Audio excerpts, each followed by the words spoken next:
आदाब, मैं हूं शफक जाफरी और आप देख रहे हैं पहचान विद शफक।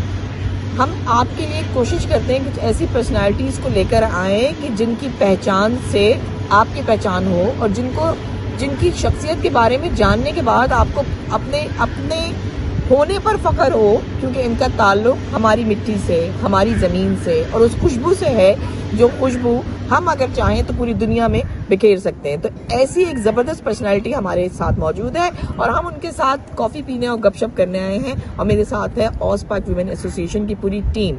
हम किसके साथ हैं उससे पहले हम मिलते हैं अपनी वाइस प्रेसिडेंट डॉक्टर फरा। डॉक्टर फरा, अस्सलाम वालेकुम एवरीवन। आज हमारे लिए बहुत ही लकी डे है जब स्टार साथ हो और आप खुद ही जो है वो स्टार की चमचमाहट में गुम हो जाए। So that's exactly what we feel about doctor Sonu, who is an amazing personality and a practitioner.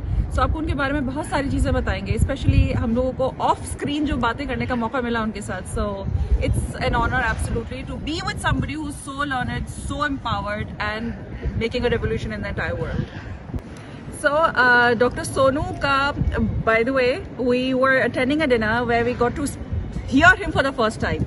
और एक उम्मीद और एक होप, मैं आपको सही बताऊं, I'll tell you guys, सारा प्रोफाइल हम यूजुअली सीवीज पे देखते हैं, लिंक्डइन पे देखते हैं, गूगल पे भरा पड़ा हुआ है, बल्कि इतना है कि शायद पूरी किताब लेके तो कम पड़ जाएगी डॉक्टर सोनू के को मुखातिब करते हुए।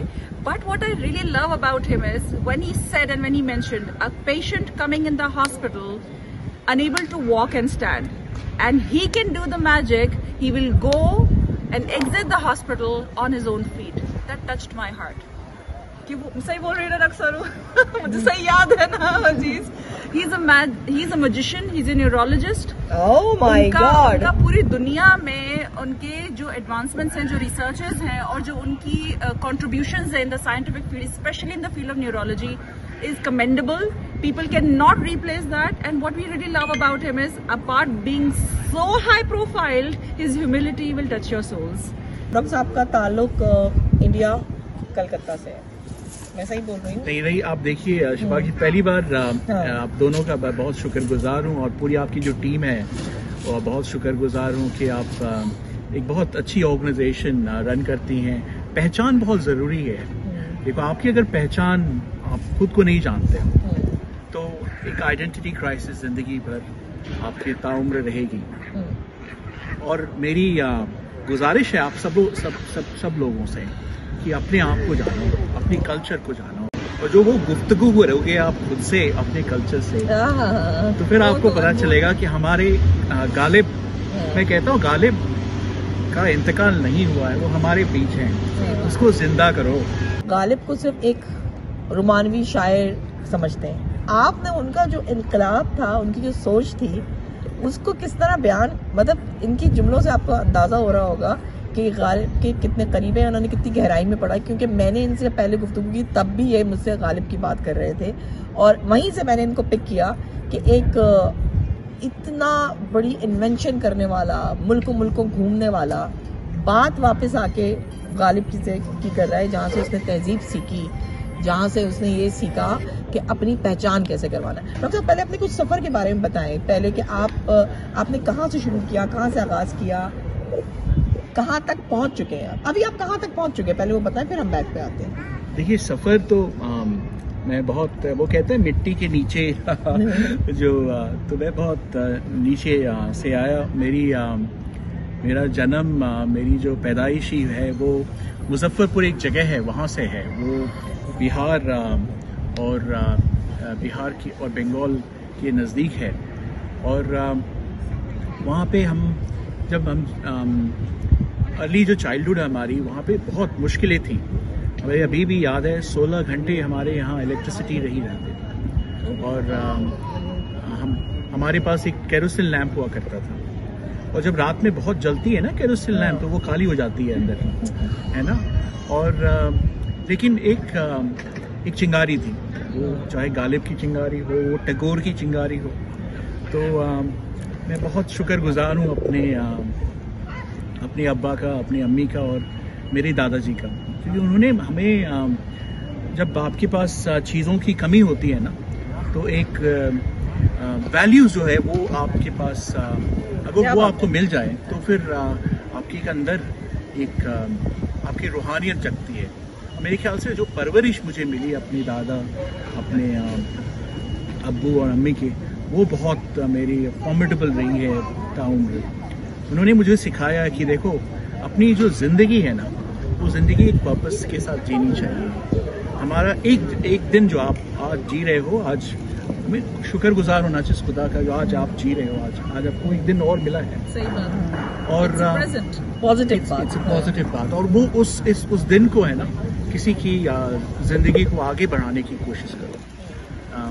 मेरे दादा हमेशा कहते थे कि देखो एक कुत्ता भी अपनी जिंदगी जी लेता है, तो एक इंसान जो है ना, तो कुछ तो और करना चाहिए। With all due respect to the dogs, you no.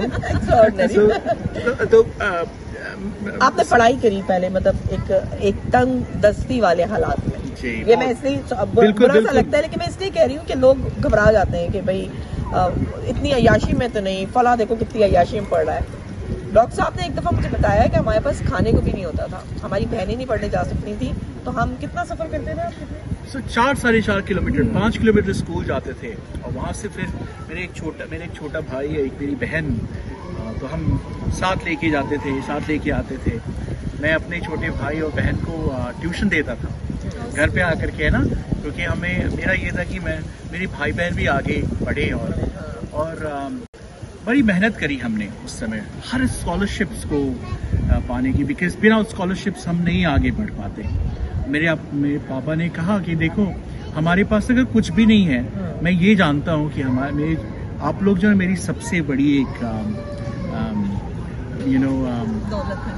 दौलत है। तो बड़ी वो जो वक्त था ना, मुझे आज भी सोच के लगता है कि ना वो there is so much of nostalgia there. तो बड़ी मेहनत करी हमने, बहुत स्कॉलरशिप्स मिले, और तब जाके एक बार मैंने GRE लिखा, ग्रेजुएट रिकॉर्ड एग्जामिनेशन जो कहते हैं, और फिर मुझे मौका मिला बाहर जाने का फुल स्कॉलरशिप से। तो मैं स्पेन गया। स्पेन में मुझे भाषाओं की हमेशा से एक लगी रहती थी कि भाषा सीखना मुझे बहुत पसंद है। तो मैं फिर स्पेनिश सीखा, मैंने बहुत जल्दी सीख लिया। लेकिन मैंने फिर मेडिसिन करा वहाँ स्पेन से। फिर मुझे मैरी क्यूरी फेलोशिप मिली, जो नोबेल लॉरिएट मैरी क्यूरी के नाम से जानी जाती है। फिर मैंने यूरोप में करीब 10, 12, 15 साल उधर बिताए, अलग अलग देशों में, नेदरलैंड्स में, जर्मनी में, और बहुत काम किया। जब वहाँ पे मैं सारी फेलोशिप्स वगैरह कर ली मैंने, तो फिर मुझे ऐसा लगा कि अपने मुल्क जाना चाहिए। तो फिर मैं वापस इंडिया गया, वहाँ पे करीब 1-2 साल काम करा हॉस्पिटल्स में। और उस समय एक मेरे मेंटोर जो थे वो ऑस्ट्रेलिया आए थे, न्यूकासल ऑस्ट्रेलिया में।